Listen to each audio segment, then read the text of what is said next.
This is Real News Media TV, coverage you can trust. Please like, share, subscribe, and hit the notification bell. Select all for daily news updates. Good evening, my Real News Media TV family. Welcome back to the channel for another news update for April 24, 2023.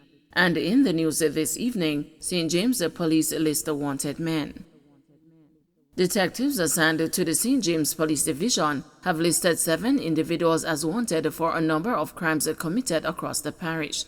They are Thaddeus Tucker, otherwise called the White Man, of Norwood, St. James. Tucker is wanted for triple murder and 3 counts of shooting.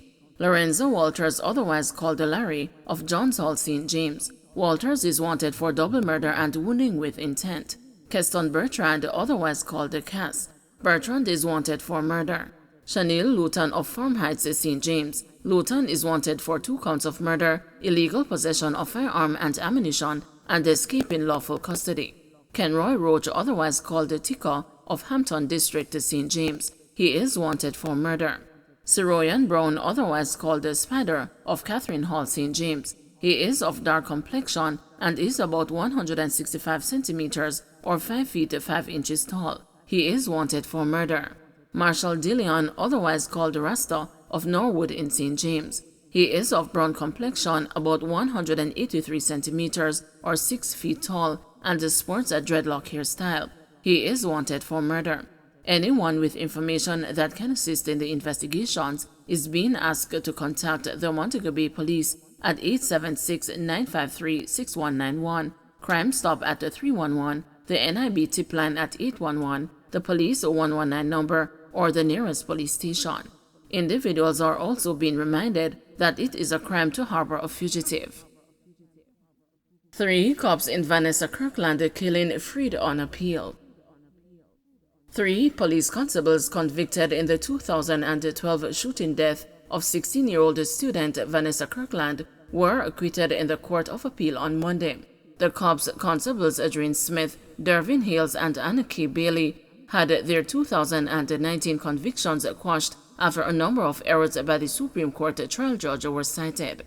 They had each been sentenced to 14 years and 6 months in prison for manslaughter in relation to Kirkland's death. Kirkland, a student of Immaculate Conception High School, was shot and killed on March 20, 2012 on Norman Lane, Kingston 13, after the 3 police constables allegedly drove onto Norman Lane sometime after 9 o'clock on the night of the incident and opened fire on a blue Suzuki Swift motorcar parked along the left side of the road.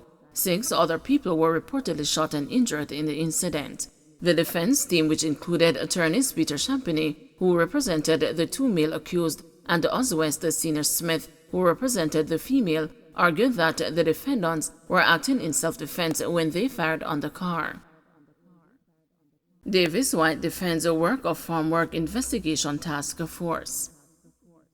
Head of the task force that examined the working conditions of Jamaican farm workers in Canada, Helen Davis White, is again defending the work of the panel. There has been disquiet in some quarters after the mission reported that the majority of the workers were being treated well. Opposition spokesperson on labor, Angela Brown Burke, on the weekend expressed dissatisfaction with the report of the panel and called for a further probe of the working conditions. In restating her defense of the work of the mission, Mrs. Davis White said the team executed its duties in such a way as to get a true picture of the working conditions without influencing responses. Judge's absence stalls a cocaine trial. The absence of the presiding parish judge in the Makisha McCoy cocaine case has resulted in the case being adjourned until May 16. The case was scheduled for continuation in the St. James Parish Court on Monday, but when it was called up before Parish Judge Sasha Marie Smith Ashley, the court was informed that the trial judge, Keisha Grant Price, could not be present. As a result, a new date was set and McCoy's bail was extended. According to court documents, on May 12, 2021, about 1:50 p.m., a package containing assorted food items was shipped by the accused and later intercepted at the FedEx Fairview office. When the shipment was opened, 4 packages marked yogurt nut mix were reportedly discovered. Further inspection revealed that the packages contained cocaine in what appeared to be raisins. McCoy admitted to sending a package on behalf of an adopted brother, but could not give an exact address of where he lived. When cautioned, she reportedly said, "I didn't know cocaine was in it." She was subsequently arrested and charged with a conspiracy to export, possession of, dealing in, and taking steps preparatory to export cocaine. Ministry continues to advocate for inclusion of more farmers in cannabis industry, says Don. The Ministry of Industry, Investment and Commerce continues to advocate for the inclusion of more Jamaican farmers in the cultivation of ganja as part of efforts to develop the sector and tap into its potential economic benefits. State Minister in the Ministry, Dr. Norman Dunn, said the government's Alternative Development Program is a key initiative for community groups and small-scale growers to gain access to the legal channels in the industry.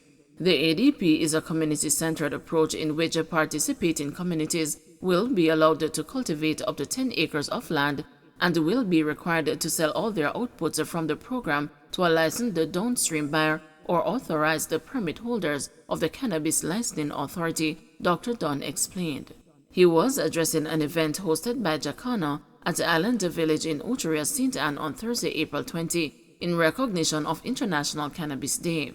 Dr. Dunn further noted that the cultivator's transitional special permit is also another method being promoted to reduce the barriers to entry for subsistent farmers at the licensed stage.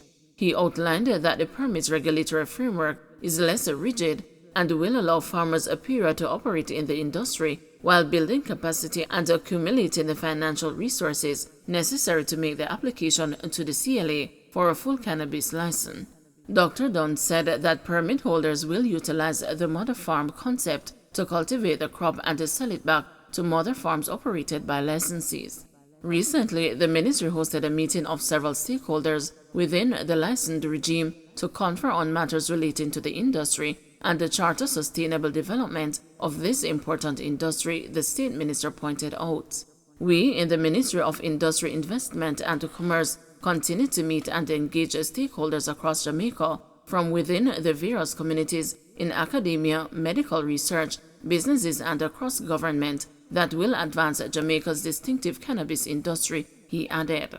In the meantime, Minister of Culture, Gender, Entertainment and Sport, Olivia Babsy-Grange, said although ganja has long been a part of Jamaica's cultural fabric, its use must be regulated.